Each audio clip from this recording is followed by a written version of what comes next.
This channel does not promote any violent, harmful, or illegal activities. All content provided by this channel is meant for an educational purpose only.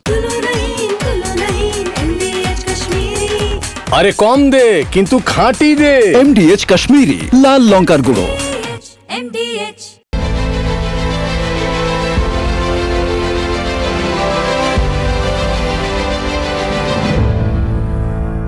প্রত্যেক দিনের মতো প্রথমেই big বলে আপনাদের দেখাবো top 10 breaking. দেখুন, ছত্তিশগড়ের সুকমায় আইইডি বিস্ফোরণ। আইইডি বিস্ফোরণে নিহত অ্যাডিশনাল এসপি। এই কয়েকদিন আগেই মাওবাদী দমনে বড় সাফল্য এসেছিল, তারপরেও দেখুন সেই আবার নতুন করে আইইডি বিস্ফোরণ, মানে এখনো এলাকা অশান্তই রয়েছে, তার প্রমাণ। 3 নম্বর, মেঘালয়ে হানিমুনে গিয়ে স্বামীকে খুন। 4 নম্বর ব্রেকিং, গাজীপুর থেকে পাকড়াও নববধূ সোনাম। 5 নম্বর ব্রেকিং, ভাড়াটে খুনিদের সুপারি দিয়েছিল সোনাম। মোট 4 জনকে অ্যারেস্ট করা হয়েছে এবং তার প্রেমিক জড়িয়ে এখানে। 6 নম্বর, অশান্ত মণিপুরে কারফিউ জারি, বন্ধ ইন্টারনেট। রাজধানী ইম্ফলের অবস্থা খুব একটা ভালো নয় এখন। মেইতেই গোষ্ঠীর 5 জনকে গ্রেফতারির প্রতিবাদ। কিভাবে প্রতিবাদ দেখাবো 8 নম্বর ব্রেকিংয়ে। পেট্রোল ঢেলে আত্মাহুতির হুমকি। বহু তরুণকে দেখা যাচ্ছে গায়ে পেট্রোল, মাথায় পেট্রোল ঢেলে তারা হুমকি দিচ্ছে যে যদি তাদের লোকজনকে ছাড়া না হয় তাহলে নিজেদেরকে তারা পুড়িয়ে দেবে, পুড়িয়ে মারবে এইভাবে। 9 নম্বর ব্রেকিং, টিএমসির রাজ্য সাধারণ সম্পাদক পদে বসতে চলেছেন কাসেম সিদ্দিকী, ফুরফুরা শরীফের আরেক পীরজাদা। কিন্তু তিনি জয়েনটা করলেন কবে? এখানেই হচ্ছে মূল কিউরিয়াসিটি। 10 নম্বর, অবশেষে গ্রেফতার ওয়াজাহাত খান। একটি নির্দিষ্ট সম্প্রদায়ের, তাদের সেই সম্প্রদায় সম্পর্কে এবং ভারতের একটি বিখ্যাত ধর্মস্থান সম্পর্কে সোশ্যাল মিডিয়ায় কটু কথা লিখে অসম পুলিশের রোষে পড়েছিল এই ওয়াজাহাত খান। আজ অবশেষে সে গ্রেফতার হয়েছে। আপনাদের দেখালাম 10 ব্রেকিং।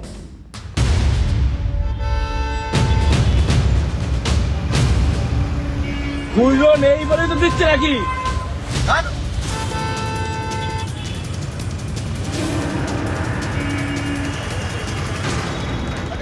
আমি পাচ্ছিলাম স্যার, কথা বলছি স্যার, 10 টাকা কমাচ্ছে উনি উত্তোলন করছে, আমার কাছে নেই, তা কি করবো? এমন করছে কেন? মানে রাস্তা নেই, কিনে রেখে দেবে। খুঁজো নেই বলে তো দিচ্ছে নাকি? ছবিটা দেখলেন? কোনো কানাগলি নয়, গলিঘুঁজি নয়, এমন নয় যে সেখানে সিসিটিভি নেই, খুব ছোট রাস্তা, কেউ নজর করতে পারবে না। আরে এটা কলকাতার লাইফ লাইন, এটা বাংলার লাইফ লাইন, হাওড়া ব্রিজ, যেটা 2 শহরকে জুড়ে দেয়। এই রকম ব্রিজ ভূভারতে নেই। কোনো ভয় নেই, ডর নেই, লাজ নেই, লজ্জা নেই। সেখানে দাঁড়িয়ে একটা যাত্রীবাহী গাড়িকে থামিয়ে একজন থামাচ্ছেন আর একজন পুলিশকর্মী টাকা নিচ্ছেন। খুব অবাক হলেন কি?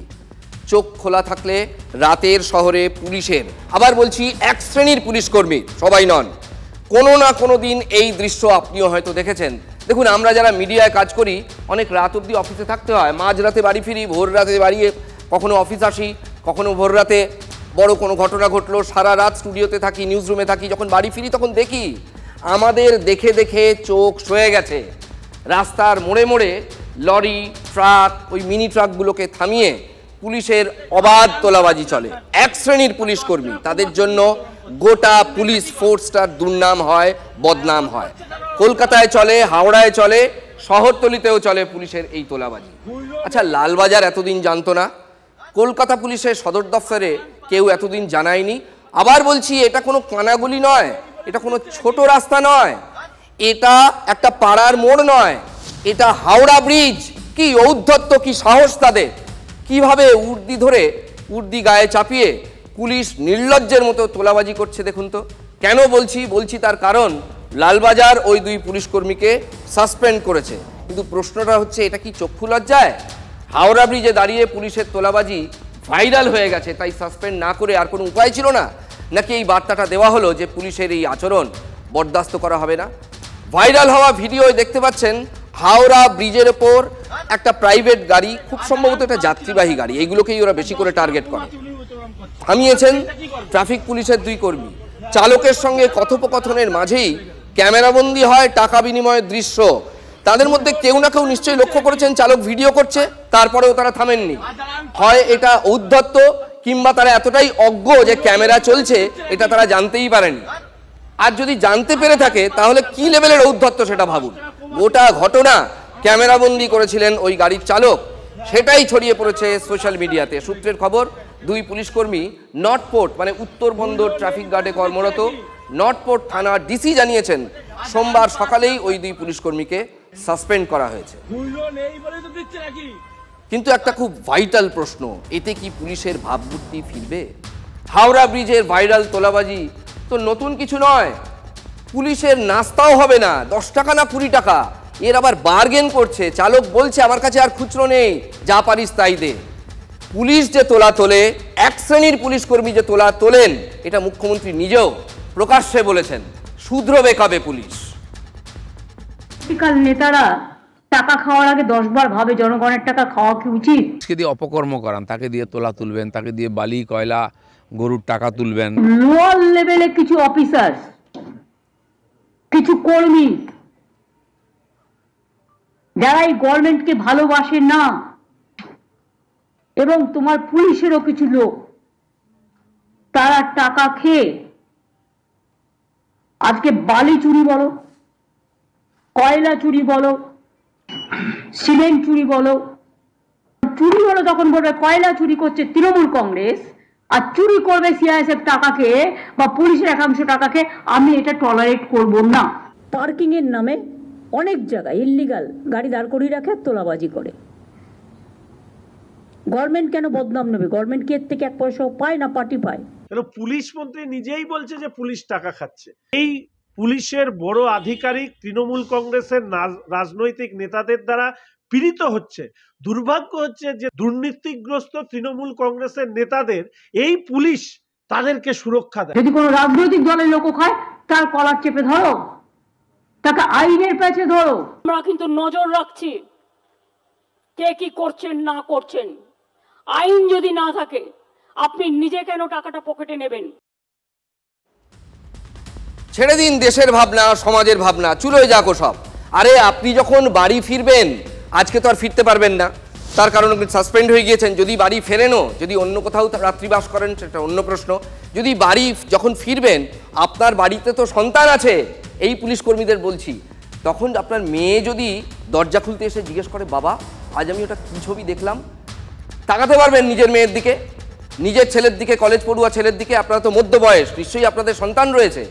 এইটা ভাবুন, একবার দেশের কথা ভুলে যান।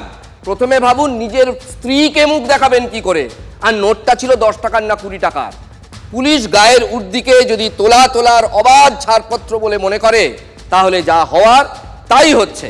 আইনের রক্ষকের এই ছবি পুলিশ সম্পর্কে কি ভাবমূর্তি তৈরি করছে বলুন তো। একটা রেফারেন্স দিই, জানেন, এক শাসক দলের এক বড় নেতা, তখন প্রত্যেক দিন তৃণমূল বিট কভার করতাম, আমাকে একবার বলেছিলেন জানিস এমন হাল হয়েছে, আমার নাতি বড় হচ্ছে, মাঝে মাঝে ভাবি, আমার সঙ্গে খুব ঘনিষ্ঠ তিনি বলেছিলেন যে যদি সে বড় হয়ে জিজ্ঞেস করে দাদু তোমাদের দলে এত চোর, এটা তাকে ভাবাতো। আমি জানি না এটা দলের সব নেতাকে ভাবায় কিনা। সোশ্যাল মিডিয়ায় শ্বেতা এলাকায় পরিচিত ফুলটুসি নামে, ভোটার কার্ডে আবার তার নাম মেহসিনা খাতুন। নানা নাম, কর্মকাণ্ড নানা রকমের, গ্ল্যামারের ছটার আড়ালে পুরোটাই অন্ধকার। শ্বেতা খান আর ছেলে আরিয়ান দুজনেই এখন পলাতক। প্রোডাকশন হাউসের আড়ালে পর্নোগ্রাফির ব্যবসা চালাতো তারা। দিনের পর দিন মা ছেলের কালো ব্যবসা চলতো। পুলিশ কি কিছুই জানতো না? যে প্রায়শই ব্যাংককে যেতেন এই আরিয়ান খান এবং তার মা শ্বেতা খান, তবে কি বিদেশেই পালালো? যেই ফ্ল্যাটেই নানান রকম অসামাজিক কাজকর্ম হতো, পর্নোগ্রাফির শুটিং চলতো, এমনটাও জানা যাচ্ছে এলাকাবাসীর মাধ্যমে। সব আছে ওর কাছে, চেক করলে সব পাবেন ঘরের ভেতরে। হ্যাঁ, আগ্নেয়াস্ত্র A to Z পাবেন। দেখতাম তো, দেখা বললি এখানে ঘুরি যাবো। বয়স দেখো তো, ওর বিরুদ্ধে কথা বললে মিথ্যে মামলা। আমাদের এলাকা কমসে কম 50টা ছেলে মামলা আছে। যে ঘটনাটা থেকে এই ব্যাপারগুলো জানা গেল, এই পানিহাটির নির্যাতিতা তরুণীর অবস্থা এখন স্থিতিশীল। মাথায় এবং গোপনাঙ্গে গুরুতর আঘাত রয়েছে বলে হাসপাতাল সূত্রে খবর। 48 ঘন্টা পার, এখনও ধরা পড়েনি অভিযুক্ত আরিয়ান এবং তার সৎ মা শ্বেতা খান। কেন নাগাল পাওয়া যাচ্ছে না দুজনের? কোথায় গেল তারা? ইভেন্ট ম্যানেজমেন্ট প্রোডাকশন সংস্থার আড়ালে পর্নোগ্রাফির ব্যবসা শ্বেতার। কাজের টোপ দিয়ে তরুণীদের নিয়ে এসে দেহ ব্যবসার জন্য চাপ দিত পলাতক আরিয়ান এবং তার সৎ মা শ্বেতা। রাজি না হলেই তরুণীদের ওপর অকথ্য অত্যাচারের অভিযোগ পানিহাটির তরুণী। আচ্ছা, হাওড়ার বাঁকড়ায় দিনের পর দিন এই কালো ব্যবসা চলল, পুলিশ প্রশাসন কিচ্ছু জানতে পারলো না। খোঁজ খবর নিতেই কেঁচো খুঁড়তে বেরিয়ে এলো এসা বড় কেউটে। অর্থাৎ প্রশ্নটা কি জানেন তো? প্রশ্নটা হচ্ছে পুলিশের ইন্টেলিজেন্স বহু ক্ষেত্রে কাজ করছে না। এটা আমি বলছি না, আমি বলার কেউ নই, এটা মুখ্যমন্ত্রীও মাঝে মাঝে বলেন যে আপনাদের আগে রিপোর্টাররা খবর পায়।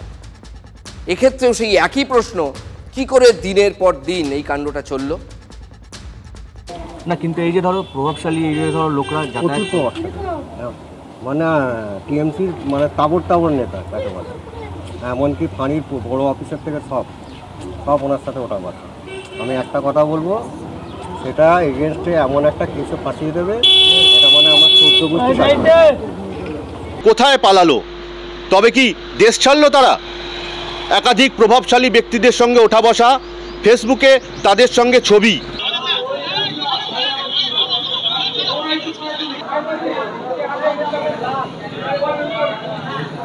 মন্ত্র তো একটাই, অর্থ। আর এই সমস্ত কুকর্ম যদি প্রশাসনের আশীর্বাদ না থাকে, আর যদি শাসক দলের কেউ এর সঙ্গে প্রত্যক্ষ বা পরোক্ষভাবে যুক্ত না থাকে, তারা যদি অ্যালাউ না করে, তাহলে ঘটে নাকি? লোকের যারা রাজনীতি করে বা ইত্যাদি, তাদের সঙ্গে বহু লোক ছবি তোলে বা তাদের বহু জায়গায় যেতে হয়, এবং সে কোথায় কি করছে এ বোঝা খুব মুশকিল। আমি জানি না যে তৃণমূল কংগ্রেসের নেতারা দুর্নীতি, অন্যায়, অপরাধ এই সমস্ত বিষয়ের ক্ষেত্রে যেভাবে হাত পাকিয়েছেন, পরবর্তীকালে নিশ্চিত যে কোনো না কোনো ছাত্র এই নিয়ে গবেষণা করবেন এবং এই নিয়ে তাদের পিএইচডি পেপারও তৈরি হবে। রুচির প্রশ্নে তারা এক। যদি নির্দিষ্ট কোনো একটা অভিযোগ থাকে যে তার খারাপ কাজটাতে কেউ সাহায্য করেছেন, তখন হতে পারে। কিন্তু ধরুন কোনো একটা অনুষ্ঠানে গেলাম, কত মানুষের সঙ্গে ছবি ওঠে, বা এটা এবার সে কোথায় কি করছে, যিনি ছবি তুলছেন তিনি কি করে বুঝবেন? দেখুন, বাংলায় ইস্যুর কোনো অভাব নেই। একের পর এক বিতর্কিত ইস্যু, বিতর্ক চলতেই থাকে ননস্টপ। ইস্যু বদলে যায়, তফাৎ শুধু এইটুকুই। যেমন ধরুন শিক্ষা, কত কি যে চলছে শিক্ষা নিয়ে। আজ আপনাদের বলবো কোর্ট কাছারি, মামলা মকদ্দমার কথা, অবশ্যই এসএসসি নিয়ে, চাকরিহারাদের কথা বলবো, আরও স্পষ্ট করে বললে তাদের ভাতার কথা বলবো, যেটা নিয়ে জট আরও জটিল হচ্ছে। দেখুন কেন জটিল হচ্ছে। চাকরিহারা গ্রুপ সি এবং গ্রুপ ডি কর্মীদের ভাতা দেওয়া নিয়ে আপত্তি কলকাতা হাইকোর্টের। এই সংক্রান্ত মামলা শুনানিতে আজ বিচারপতির একের পর এক কড়া প্রশ্নের মুখে পড়তে হয়েছে রাজ্য সরকারকে। কে ছিলেন বিচারপতি? বিচারপতি অমৃতা সিনহা জানতে চেয়েছেন যারা এই টাকা পাবেন তাদের থেকে রাজ্য প্রতিদানে কি পাবে। প্রশ্ন এক, তারা ঘরে বসে থাকবেন আর টাকা পেতে থাকবেন? এটাও একটা প্রশ্ন। বিচারপতি প্রশ্ন তুলছেন। প্রশ্ন উঠেছে এই যে ভাতার অঙ্ক, এটা কিসের ভিত্তিতে স্থির করা হলো, কিভাবে ঠিক করা হলো এবং কেনই বা স্থির করা হলো? কিছুদিন আগেই গ্রুপ সি কর্মীদের 25,000 টাকা এবং গ্রুপ ডি কর্মীদের 20,000 টাকা করে মাসিক ভাতা সামাজিক প্রকল্পের আওতায় দেওয়া হবে বলে ঘোষণা করেছিলেন রাজ্য প্রশাসনের কর্ণধার মুখ্যমন্ত্রী মমতা বন্দ্যোপাধ্যায়। বিচারপতি আজ একদম সোজাসুজি রাজ্যের কাছে জানতে চান। কি জানতে চান দেখে নিন। এত সংখ্যক ব্যক্তি ঘরে বসে বসে সাধারণ মানুষের টাকা নিয়ে যাবেন কোনো কাজ না করেই? বেকারদের জন্য কি এই রাজ্য কোনো ধরনের প্রকল্প চালু করেছে, চালু করার কথা ভাবছে? সুপ্রিম কোর্টে একটার পর একটা রিভিউ পিটিশন হতে থাকবে আর এরা ঘরে বসে বসে টাকা পেতে থাকবেন? যদি এই ধরনের কোনো কাউকে দেওয়া হয় যারা চাকরি চলে গেছে, তাদের মধ্যে টেন্টেড ক্যান্ডিডেটরাও আছে, যাদের মধ্যে করাপ্টেড ক্যান্ডিডেটরা আছে, তারা পেলে তাহলে সাধারণ যারা নর্মাল যারা আনএমপ্লয়েড ইউথ রয়েছে তাদের কেন নয়? করাপশনকে রাজ্য সরকার আরও প্রতিষ্ঠা দিচ্ছে এই গ্রুপ সি গ্রুপ ডি স্কিমের মাধ্যমে। এটা আমাদের কোর্টের কাছে সাবমিশন ছিল। একটি পর্যবেক্ষণ কোর্ট করেন যে আর কত এরম কোনো স্কিম আছে কি না যারা সবাই আনএমপ্লয়েড তাদের জন্য, এবং এটাও পর্যবেক্ষণ করে যে এটা তো পাবলিক মানি, এটা কীরমভাবে দেওয়া হচ্ছে এবং যাদের দেওয়া হচ্ছে তাদের চাকরি ফ্রড হিসেবে সুপ্রিম কোর্ট যেখানে বাতিল করে দিয়েছে, কিভাবে কোন আইনের ভিত্তিতে এই ভাতা দেওয়া হচ্ছে। এই জটটা যে আরো জটিলতর হয়ে উঠছে তার বলার অপেক্ষা রাখে না। এতক্ষণে নিশ্চয়ই আপনারা বুঝে গেছেন মামলাকারীদের পক্ষ থেকে প্রশ্নগুলো ছিল ধারালো, একদম সপাটে সোজাসাপটা প্রশ্ন। বর্ষিয়ান আইনজীবী বিকাশ রঞ্জন ভট্টাচার্যের অভিযোগ, দেখুন কি কি অভিযোগ। দুর্নীতিকে সমর্থন করার জন্যই এই ভাতা দেওয়ার সিদ্ধান্ত নিয়েছে রাজ্য সরকার। এগুলো বিকাশ রঞ্জন বাবুর অভিযোগ। রাজ্য নিজের এখতিয়ারের বাইরে গিয়ে এইভাবে ভাতা দিচ্ছে। গ্রুপ সি এবং গ্রুপ ডি কর্মীদের জন্য কোনো ছাড় সুপ্রিম কোর্ট দেয়নি। বিকাশ রঞ্জন ভট্টাচার্যর প্রশ্ন ছিল, সুপ্রিম কোর্ট বা হাইকোর্টের নির্দেশকে ইচ্ছে করে অমান্য করার জন্য আইন বা প্রকল্প তৈরির অধিকার কি রাজ্য সরকারের আছে? রাজ্যের তরফে অ্যাডভোকেট জেনারেল অবশ্য মামলার গ্রহণযোগ্যতা নিয়ে প্রশ্ন তুলেছেন শুরু থেকে। তিনি কি বলেছেন, মানে এজির কথা বলছি, অ্যাডভোকেট জেনারেল, যারা ভাতা পাচ্ছেন অর্থাৎ যারা এর ফলে উপকৃত হচ্ছেন তাদের মামলায় যুক্ত করা হয়নি, এটা রাজ্যের যুক্তি। এজি এও জানান মানবিকতার খাতিরে গ্রুপ সি এবং গ্রুপ ডি কর্মীদের ভাতা দেওয়ার সিদ্ধান্ত নিয়েছে রাজ্য সরকার। তার কি সওয়াল ছিল, যদি সুপ্রিম কোর্টের নির্দেশ অমান্য করার জন্যই এই প্রকল্প আনা হয়েছে বলে দাবি করা হয় তাহলে সুপ্রিম কোর্টই বিষয়টির বিচার বা নিষ্পত্তি করুন। তিনি বলেন, রিভিউ পিটিশন সুপ্রিম কোর্টে বিচারাধীন এবং এই প্রকল্প অন্তর্বর্তী অর্থাৎ একটা নির্দিষ্ট টাইম পিরিয়ডের জন্য, সীমিত সময়ের জন্য। রাজ্যের ভাতা নেওয়ার সিদ্ধান্তে স্থগিতাদেশ চেয়ে সরব মামলাকারী পক্ষ অর্থাৎ ভাতা দেওয়ার সিদ্ধান্তে। মৌখিকভাবে এদিন প্রথমে বিচারপতি বলেছিলেন এখনই টাকা দেবেন না, মানে ভাতার পথ বন্ধ। কিন্তু সওয়াল জবাব শেষে অবশ্য নতুন কোনো নির্দেশ তিনি দেননি। শুনানি শেষে রায়দান আপাতত স্থগিত। আবার বলছি, এটা কিন্তু চূড়ান্ত রায় নয়, রায়দান আপাতত স্থগিত। তবে বন্ধ হয়নি রাজনৈতিক তরজা, সেটা যেমন চলছিল ঠিক তেমনই চলছে। বেশ কিছু প্রশ্ন উঠেছে, সেই প্রশ্নের উত্তর দেওয়ার দায় এবং দায়িত্ব হচ্ছে রাজ্যের সরকারের, যে কোন পদ্ধতিতে কোন নীতি মেনে এই টাকা দেওয়া হচ্ছে। ভাতা দেব, চাকরি দেব, নেতাজি স্টেডিয়ামে বলে দিল যে আমাদের A plan, B plan, C plan, D plan, E plan পর্যন্ত আছে। তার বেশি জানি আমাদের অনেক ভাগ্য, ওয়াই জেড যায়নি, ই পর্যন্ত গেছিল। সেই প্ল্যান কোথায় গেল আমাদের জানা নাই। এখন যে যার মতন, কখনো কোর্ট না, কখনো রাস্তা, মানে একটা যাকে বলে বাংলায় সর্বত্র এক অদ্ভুত বিশৃঙ্খলা চলছে। আদালতকে আমরা শ্রদ্ধা করি, আদালতের রায়ের বিরুদ্ধে বলবো না, কিন্তু মমতা বন্দ্যোপাধ্যায় কাদের আইনি লড়াইয়ের পাশাপাশি আর্থিক নিরাপত্তা, পারিবারিক আর্থিক সুরক্ষা দিতে চাইছিলেন অন্তর্বর্তীকালীন, আর কারা সেটা আটকাতে কোর্টে গেল এবং কোর্ট সেটায় কি বলল, কিভাবে এই ইন্টারিম রিলিফ দেওয়াটায় বাধা আসছে, এটা মানুষ বিচার করে নিন। বাংলায় শিক্ষাক্ষেত্র মানেই এখন বিতর্কের পাহাড়, একেবারে ভরে ভরে গুচ্ছ গুচ্ছ মামলা। তার মধ্যে একটা জট আপাতত কাটিয়েছে কলকাতা হাইকোর্ট। কি সেটা দেখুন। এসএসসির নতুন বিজ্ঞপ্তিকে চ্যালেঞ্জ করে কলকাতা হাইকোর্টে মামলা হয়েছিল, কিন্তু সেই ইস্যুতে এখনই কোনো হস্তক্ষেপ করল না আদালত। জানিয়ে দেওয়া হয়েছে আদালতের তরফে আপাতত নিয়োগ প্রক্রিয়া চলতে দেওয়া হবে। মানে নয়া বিধিতেই, এই যে এসএসসি নতুন করে পরীক্ষা নেবে যে নতুন রুল ফ্রেম করেছে, তাতে হাইকোর্টের কোনো আপত্তি নেই। নয়া বিধিতেই নিয়োগ প্রক্রিয়া চালিয়ে যেতে পারবে এসএসসি। মামলাটি দ্রুত শুনতে রাজি হয়নি হাইকোর্ট। নিয়োগে দুর্নীতির অভিযোগে এসএসসির 2016 সালের গোটা প্যানেলই বাতিল করে দিয়েছিল সুপ্রিম কোর্ট। 31শে মের মধ্যে নতুন নিয়োগ বিজ্ঞপ্তি প্রকাশের নির্দেশ দিয়েছিল দেশের সর্বোচ্চ আদালত। সেই নির্দেশ মেনে গত 30শে মে স্কুল সার্ভিস কমিশনের তরফে শিক্ষক নিয়োগ পরীক্ষার জন্য নতুন নিয়মবিধি, রুলস, বিজ্ঞপ্তি প্রকাশ করা হয়। তাতেই শুরু হয়েছে নতুন করে বিতর্ক। এতে আপত্তি তুলে আদালতে মামলা করে চাকরিহারাদের একাংশ। কি দাবি উঠেছিল, কি ছিল তাদের দাবি? 2016 সালের নিয়োগ বিধি মেনেই নিয়োগ হতে হবে এবং 2016-এ যারা ওই পরীক্ষায় অংশ নিয়েছিলেন শুধু তাদের মধ্যে থেকেই নিয়োগ করতে হবে। যদিও বিজ্ঞপ্তি অনুযায়ী নতুনরাও অংশ নিতে পারবেন আসন্ন পরীক্ষায়। নিয়ম বদল হলে বঞ্চিত চাকরি প্রার্থীদের সুযোগ আরও কমে যাবে বলে আদালতে দাবি করা হয় মামলাকারীদের তরফে। কিন্তু আদালত এদিন মামলায় জরুরি ভিত্তিতে শুনানির আবেদনে না বলে দেওয়ায় 16 জুন থেকে শিক্ষক নিয়োগের প্রক্রিয়া শুরু হয়ে যাবে। বিচারপতি জানিয়েছেন এখন স্বাভাবিক ছন্দেই নিয়োগ প্রক্রিয়া চলতে দেওয়া হোক, তার মধ্যে কোনো রকম অসুবিধা হলে সেই বিষয়টি শুনবে কলকাতা হাইকোর্ট, না হলে আগামী মাসে যথাসময়ে মামলার শুনানি হবে। আপনার বাংলাদেশে কি নাম ছিল? কাজল শেখ। আর এই পশ্চিমবঙ্গে এসে কি নাম করেছেন? সাগর বিশ্বাস। কয়েক লক্ষ আছে, কয়েক লক্ষ আছে। বাইরের লোক যদি ঢুকে থাকে তার পুরো দায়িত্ব বিজেপি আর বিএসএফ।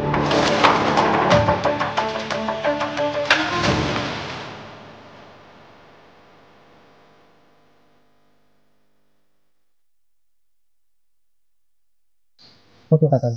ও 10,000 টাকা নিয়েছি। কাকে দিলেন টাকাটা? টাকাটা পার্টিলে দিয়েছি। কোন পার্টিলে? এই তো তৃণমূল দিয়েছি।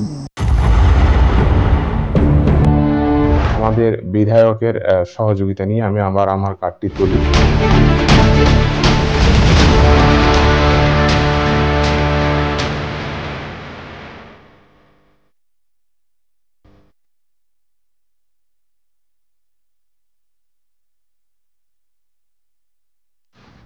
এই যে নিউটন দাস, বাংলাদেশি বলবো না ভারতীয় বলবো নিজেই দ্বন্দ্বে পড়ে যাচ্ছি। বাংলাদেশে তার পরিবার আছে, নিউটন নিজে বাংলাদেশের ভোটার, আবার এই বাংলায় পড়তে এসে নিজের সচিত্র পরিচয়পত্র দিব্যি বানিয়ে ফেলেছেন নিউটন। কাকদ্বীপের ভোটার তিনি। পুলিশ কেন জানে না? এলাকার নেতারা কেন জানতেন না? নাকি জেনে চুপ করে বসেছিলেন? পুলিশ কেন খোঁজ পায় না? ভুল হলো, পুলিশ জানে।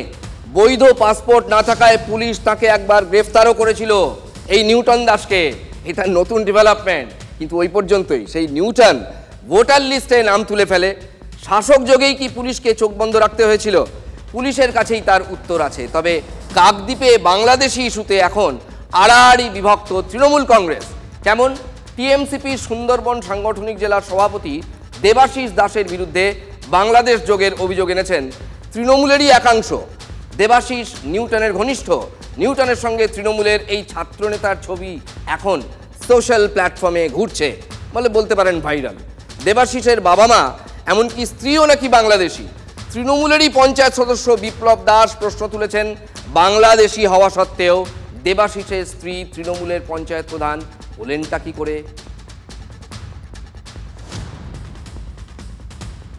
যদি আমার স্ত্রী দোষারোপ হয়ে থাকে বা বাংলাদেশ থেকে এসে তার প্রমাণ যদি প্রুফ দিতে পারে, ভারত সরকার যা আইন দেবে, যা দেবে সেটা আমরা মাথা পেতে নেব।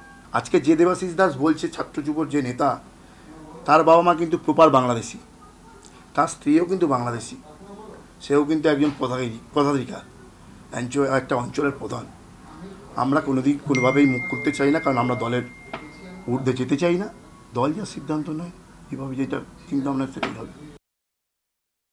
এখানে শুধু দেবাশিস দাস একা আর তৃণমূল বাকি সবাই সৎ, তারা অন্য কোনো এই রকম বিষয়ে জড়িত নয়, বিষয়টা এরকম নয়। তৃণমূলের ছোট বড় মেজ সমস্ত নেতারাই এই কাণ্ডের সঙ্গে জড়িত।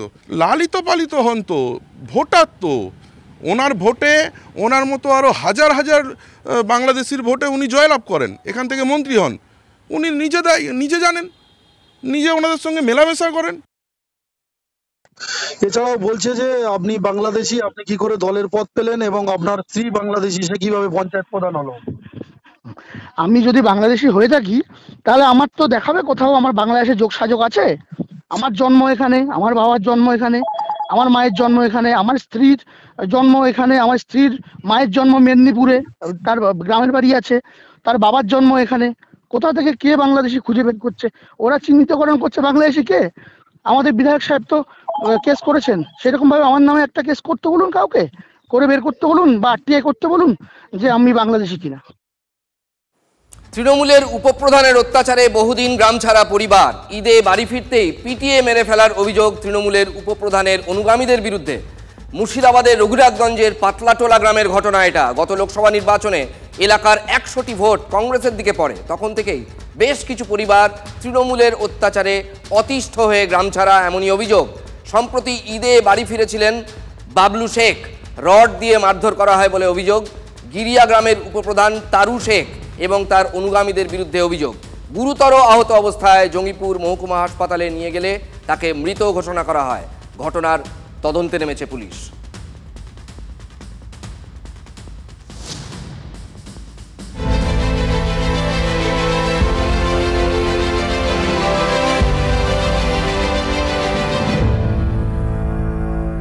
যদি এমডিএইচ কিচেন কিং কিচেনে থাকি তো আমরা যা ইচ্ছে তৈরি করতে পারি। বেগুনের ভর্তা, আলু কপি, ভিন্ডি মশলা, আরো অনেক কিছু।